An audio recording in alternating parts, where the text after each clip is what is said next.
hari ini ada anak kecil, anak bawang beli investasi ratusan miliar. Duit dari mana? Yang sukses, dan gue hargai karena mereka sukses. Kalau gue sih ngakuin orang sukses, gue akuin sukses, gitu aja. As simple as that, gitu. Lo tau gak, panggil Kaisang kesini tuh budgetnya berapa coba? 5M loh. 5M loh. 5M loh ini budgetnya. Itu kan duit dari bisnis jualan pisang doang, jualan martabak. Orang-orang susah itu ngumpulin uang doang, semudah itu. Mereka nggak ngerti apa itu investasi. Investasi bahkan bukan hanya seperti itu. Investasi bisa aja Anda beli barang untuk dijual lagi. It is also investasi. Di situ kan bukan berarti cuma bisnis pisang goreng doang kan, saya juga punya yang lain. Loh, gini aja paling gampang. Masuk aja di Kemenkumham ya. Kan PT-nya ada, nanti nama saya bisa dicek situ semua. Bisnis, do business. Orang susah kerja. Orang kaya membuat sesuatu yang bisa dikerjakan. Putra bungsu Presiden Joko Widodo, salah satu anak presiden yang tidak terjun ke dunia politik tetapi lebih suka menggarap ladang bisnis sektorial. Justru orang-orang ini mencari kesempatan. Saya tuh dari awal nggak suka. Jadi balik lagi apa yang dulu kita nggak suka. Karena keserakahan tanpa batas. Kalau gue sih ngakuin orang sukses, gue akuin sukses, gitu aja. As simple as that, gitu. Meskipun Kaisang ya ini berstatus sebagai anak presiden 2 periode, di sini Kaisang berdiri sebagai CEO dan juga co-founder. Mereka manfaatkan kekuasaannya untuk memperkaya diri. Saya kasih tahu nih rekening saya ke bapak nggak ada duit. Saya ngomong gitu, pabriknya bapak saya beli sekarang bisa. Ia bersama dengan Mas Menteri Erick Thohir dan Kevin Nugroho mengakuisisi klub bola Liga 2 pada 2021, tepatnya tanggal 20 Maret. Kita udah waktunya benang basah kita tegakkan, apalagi yang beginian gitu. Biasanya tuh penonton bola itu lebih hebat dibandingkan pemain bolanya. Ya, jadi justru rakyat lagi sulit pada mengambil kesempatan dalam kesempitan. Gue mau ngasih tahu lu dulu, gue bukan orangnya Jokowi. Kok bisa-bisanya sepanjang tahun 2020 anggaran yang dipakai untuk melawan pandemi ini tidak ada dampaknya sama sekali. 1035 triliun nggak ada apa-apanya.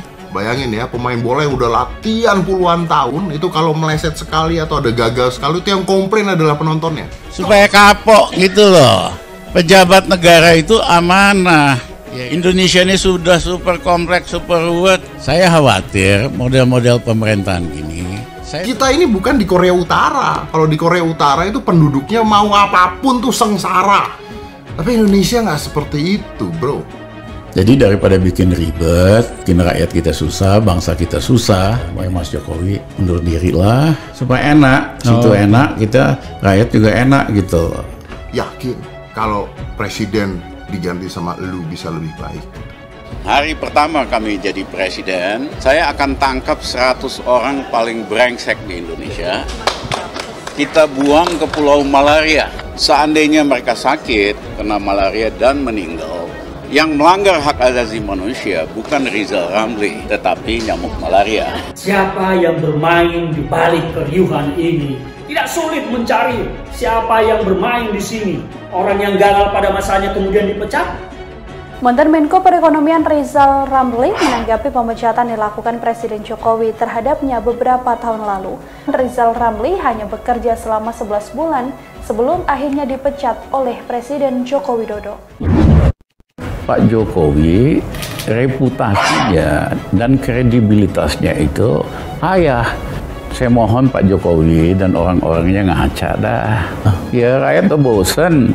You nggak mampu kok, as simple as that. You nggak becus. Kerja keras, kerja cerdas, kerja ikhlas dengan hasilnya. Saya kasih contoh infrastruktur. Ya berapa presiden kita panjang jalan yang dia bangun lebih panjang. Itu fakta. Putra bungsu Presiden Joko Widodo, Kaisang Pangarep, saat ini tengah menjadi sorotan usai dirinya disentil oleh ekonom Rizal Ramli gara-gara membeli saham hampir menyentuh angka 100 miliar rupiah.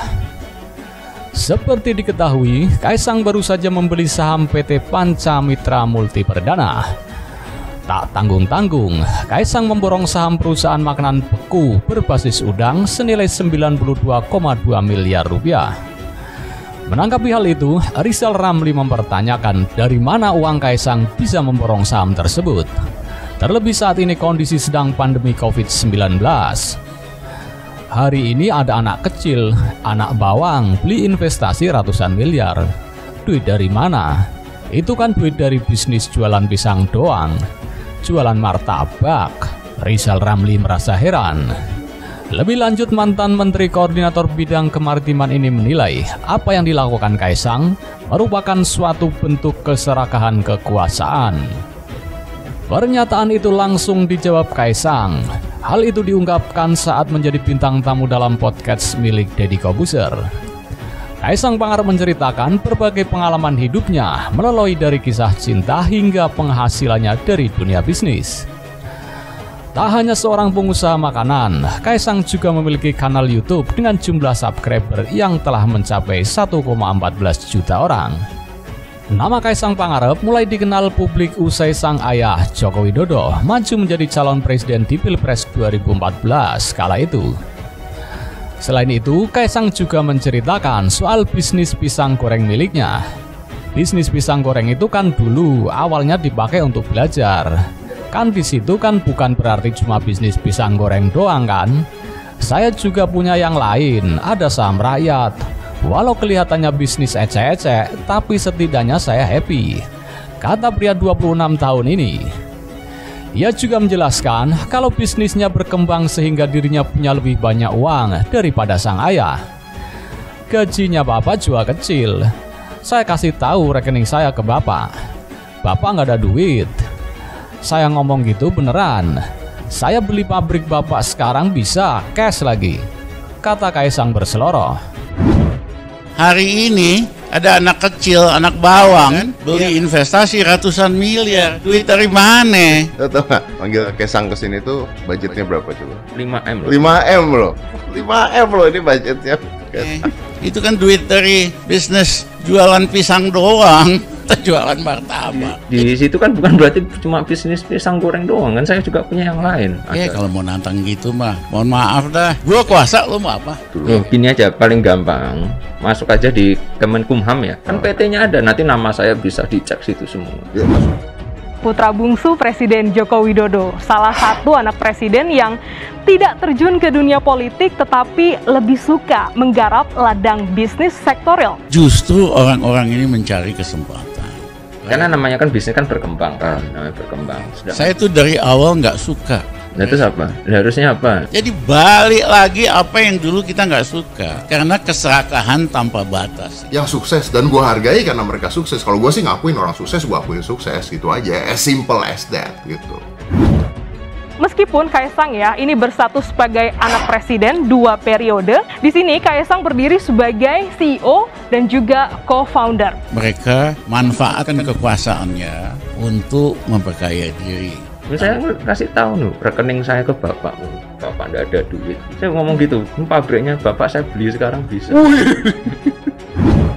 Ia bersama dengan Mas Menteri Erick Thohir dan Kevin Nugroho mengakuisisi klub bola Liga 2 pada 2021, tepatnya tanggal 20 Maret. Kita udah waktunya benang basah kita tegakkan, apalagi yang beginian gitu. Biasanya tuh penonton bola itu lebih hebat dibandingkan pemain bolanya. Ya, jadi justru rakyat lagi sulit pada mengambil kesempatan dalam kesempitan. Gue mau ngasih tahu lu dulu, gue bukan orangnya Jokowi. Kok bisa-bisanya sepanjang tahun 2020 anggaran yang dipakai untuk melawan pandemi ini tidak ada dampaknya sama sekali. 1035 triliun nggak ada apa-apanya.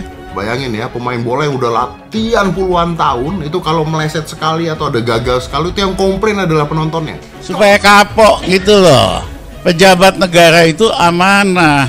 Ya, Indonesia ini sudah super kompleks, super ruwet. Saya khawatir model-model pemerintahan ini. Kita ini bukan di Korea Utara. Kalau di Korea Utara itu penduduknya mau apapun tuh sengsara. Tapi Indonesia nggak seperti itu, bro. Jadi daripada bikin ribet, bikin rakyat kita susah, bangsa kita susah, Mas Jokowi mundur diri lah supaya enak. Situ enak, kita rakyat juga enak gitu. Yakin kalau presiden diganti sama lu bisa lebih baik gitu.